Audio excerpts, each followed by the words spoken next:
So the paint job is all done for now. I need to get on with putting bits back on the car rapidly. As you can see, I've taken down my paint booth. I need to tidy it up a bit in here, make it look like I'm treating the place with a bit of respect. Going to be putting a few bits and pieces back on the car, bumpers and stuff. I've already spent a bit of time wire wheeling behind the backs of the bumpers. The front bumper is over there as well. I've done the same to that. So what I've done is I've taken the wire wheel to it to get the surface rust off the back of it, and then I've put rust converter over the top of that, so the backs of the bumpers are properly protected and neat and tidy.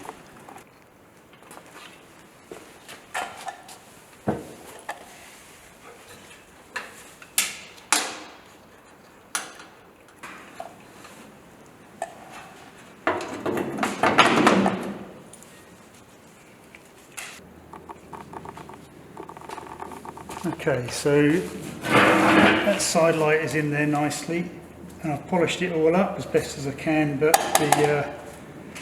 the actual lens is cracked, so I've got some replacements, and I've already changed over the other one, and I made a bit of a discovery, which I know is going to be the case with this one as well. So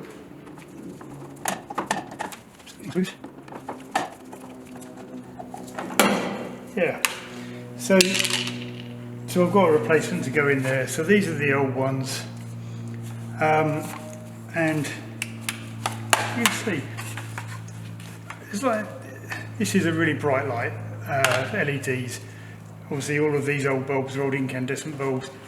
So to get this orange, I think from factory these were originally clear, and I think there was a law where these had to be replaced with orange ones, and what they seem to have done here is just painted the inside orange. Nice brand new replacement.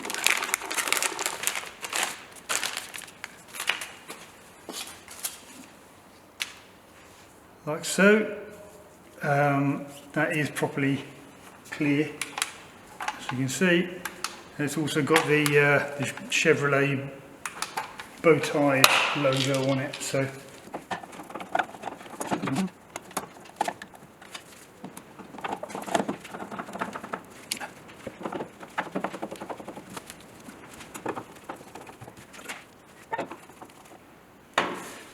there we go, beautiful.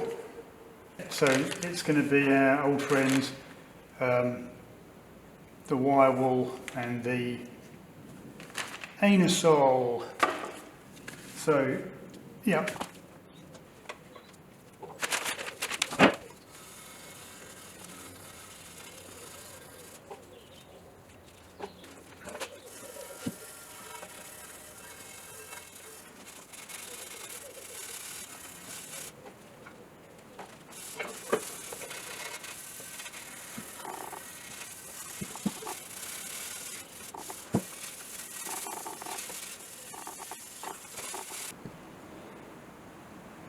So there we go, we've got quite a lot of the chrome work on the front. I've got the bumper on, cleaned up. You'll notice there's still a bit of a dent in the front bumper.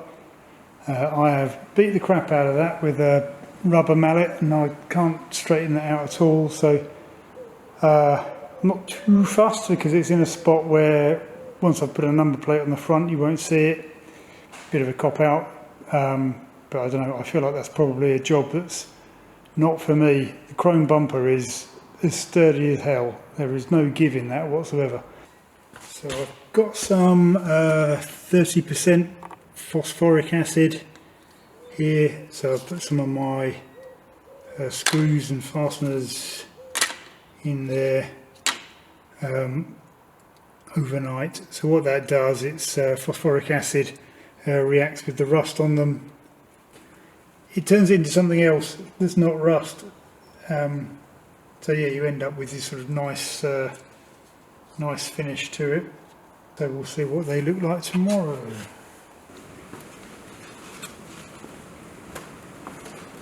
So let's take a look at how our bolts and fixings have done, having been in phosphoric acid overnight. It's definitely turned into a bit of a soup, this. Yeah, these look super clean.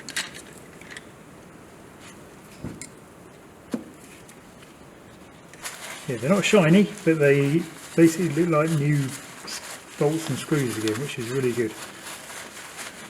Cool. Okay, so here I've got the back bumper. So these bullets on the back of the back bumper hold the lights for the license plate. They don't work. Well, they didn't work, and there's no reason why they shouldn't work, because I think they're just on the same circuit as the back lights of the car, and those are working fine. But yeah, these are there you go, pretty bad. So this is one that I've just cleaned up a little bit. So I think these rely on the metal contact with the bumper and the car for their ground, so for their electric ground. So if it's all rusty, that is obviously not going to ground very well. So I think polishing it up just a little bit before putting it back in makes a lot of sense. So I will do that to this one as well. Okay, so I'm having a little go at polishing up the stainless steel that goes around the rear window. So this is before we start. You know, there's nothing wrong with it, it's just very tarnished and, you know, got watermarks and all sorts on it. And this is after my old friend steel wool and accompanied by anisole. It's just fantastic. Yeah, the difference between the two is fabulous. Right, we're going to be getting some of these door mouldings put back on. So the method here is you have these clips all attached to the back of the trims, like so. There should be 3 of those up on that bit. I've got to find another one, and there's a smaller one that goes a bit further down.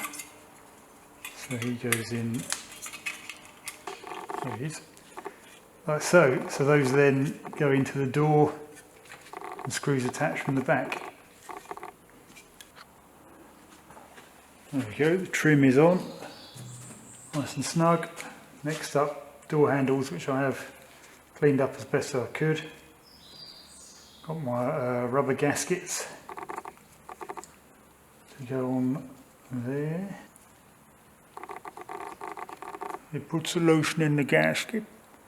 Yeah, then I'll screw that in place like so. Okay, I'm going to go with starting to install the sound deadening, which is all these sheets. There's like a butyl rubber on the back and then there's a metallic surface, so yeah, there's sound deadening, but I think they also give a little bit of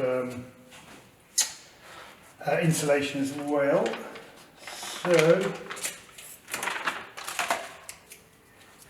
these need to go down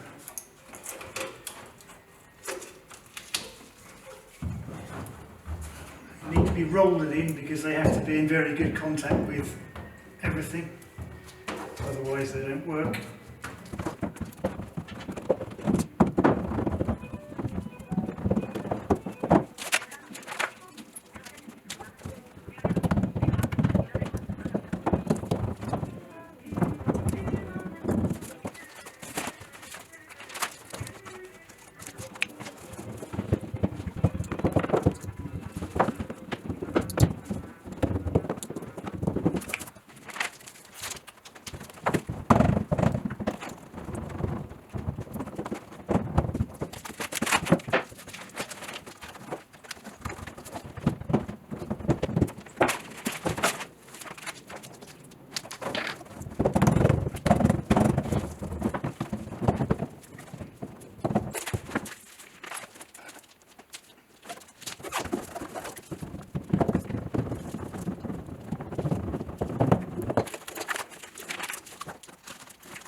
So it's done. That is the whole floor pan done in sound deadening. So I'm really pleased with that. I think seeing it all in one uniform surface kind of brings home exactly how big the space is in here. It's massive. So I'll be really interested to get the carpet in here, which I'm not quite ready to do yet, but that is the next step for the floor pan, definitely. So yeah, cool. Very pleased with that.